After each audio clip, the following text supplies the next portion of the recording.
मित्रों, कहानी की विधा को कविता विधा में परिवर्तित करने के क्रम में आज दूसरा प्रयास कर रही हूँ।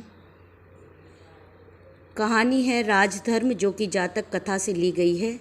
इसमें एक राजा है ब्रह्मदत्त, उसी के बारे में हम यहाँ पर कविता के माध्यम से जानेंगे।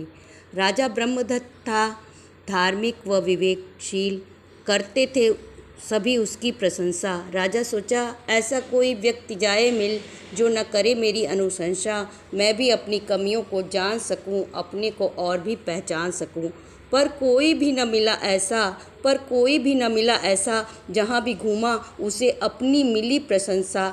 अब राजा से रहा न गया, उसने वेश बदलकर घूमने की ठानी। सोचा अब सच्चाई है सामने आनी, पर अभी भी उसे सुनने को मिली अपनी प्रशंसा।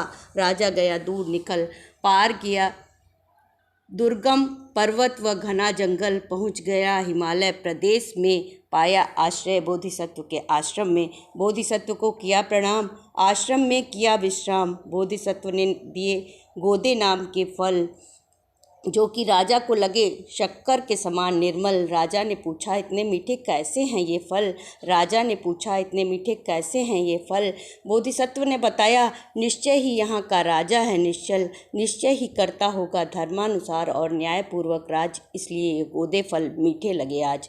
उन्होंने बताया, राजा के अधार्मिक अन्याय होने पर कड़वे और स्वाधीन हो जाते हैं तेल, मधु, शक्कर व जंगल के फल, ओज रहित हो जाता है राष्ट्र। राजा के धार्मिक और न्यायप्रिय होने पर मधुर और शक्तिवर्धक हो जाते हैं फल फूल, ओजस्वी हो जाता है राष्ट्र। राजा ने किया प्रणाम और बिना परिचय के ही दिए चल। सोचा, ये बातें हैं कितनी सरल, क्या ऐसा होता होगा? मैं बोधिसत्व के कथन की लूँगा परीक्षा, अधर्म और अन्याय से राज्य करने की अब मेरी है इच्छा।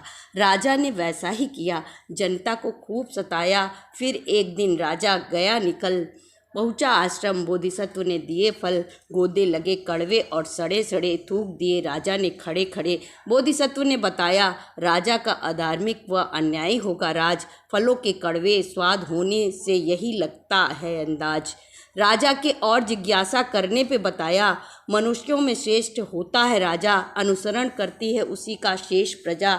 शिक्षा प्राप्त कर राजा ने अपना परिचय बताया, मैंने ही गोदों को मीठा फिर कड़वा बनाया, अब कभी इन्हें कड़वा नहीं होने दूंगा, प्रजा को सुखी रखूंगा, रोने न दूंगा। ऐसा बोलकर राजा राजधानी लौट आया और अब उसने अपनी प्रजा को कभी न सताया। धन्यवाद।